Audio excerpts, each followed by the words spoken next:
Alexander and the Terrible, Horrible, No Good, Very Bad Day by Judith Forst, illustrated by Ray Cruz. I went to sleep with gum in my mouth. Now there's gum in my hair. And when I got out of bed this morning, I tripped on the skateboard, and by mistake, I dropped my sweater in the sink while the water was running, and I could tell it was going to be a terrible, horrible, no good, very bad day. At breakfast, Anthony found a Corvette Stingray car kit in his breakfast cereal box, and Nick found a junior undercover agent code ring in his breakfast cereal box, but in my breakfast cereal box, all I found was breakfast cereal. I think I'll move to Australia. In the carpool, Mrs. Gibson let Becky have a seat by the window. Audrey and Elliot got seats by the window, too. I said I was being scrunched. I said I was being smushed. I said, if I don't get a seat by the window, I'm going to be car sick. No one even answered. I could tell it was going to be a terrible, horrible, no good, very bad day. At school, Mrs. Dixon liked Paul's picture of the sailboat better than my picture of the invisible castle. At singing time, she said I sang too loud. At counting time, she said I left out 16. Who needs 16? I could tell it was going to be a terrible, horrible, no good, very bad day. I could tell because Paul said I wasn't his best friend anymore. He said that Philip Parker was his best friend, and that Albert Moyle was his next best friend, and that I was only his third best friend. I hope you sit on a tack, I said to Paul. I hope that next time you get a double-decker strawberry ice cream cone, the ice cream part falls off and the cone part lands in Australia. There were 2 cupcakes in Philip Parker's lunch bag, and Albert got a Hershey bar with almonds, and Paul's mother gave him a piece of jelly roll that had little coconut sprinkles on the top. Guess whose mother forgot to put in dessert?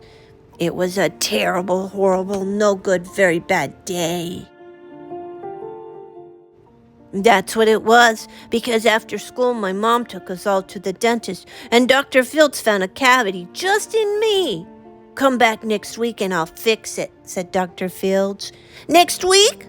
I said, I'm going to Australia. On the way downstairs, the elevator door closed on my foot.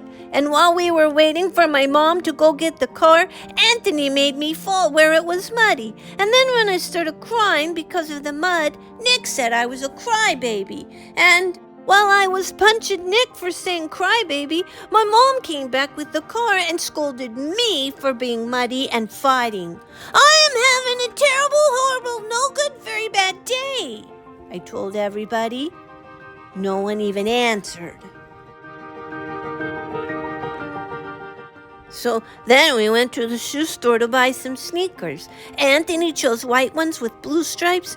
Nick chose red ones with white stripes. I chose blue ones with red stripes. But then the shoe man said, we're all sold out. They made me buy plain old white ones, but they can't make me wear them. When we picked up my dad at his office, he said I couldn't play with his copying machine, but I forgot. He also said to watch out for the books on his desk, and I was careful as I could be except for my elbow. He also said don't fool around with his phone, but I think I called Australia. My dad said please don't pick him up anymore. It was a terrible, horrible, no good, very bad day. There were lima beans for dinner, and I hate lima beans. There was kissing on TV, and I hate kissing.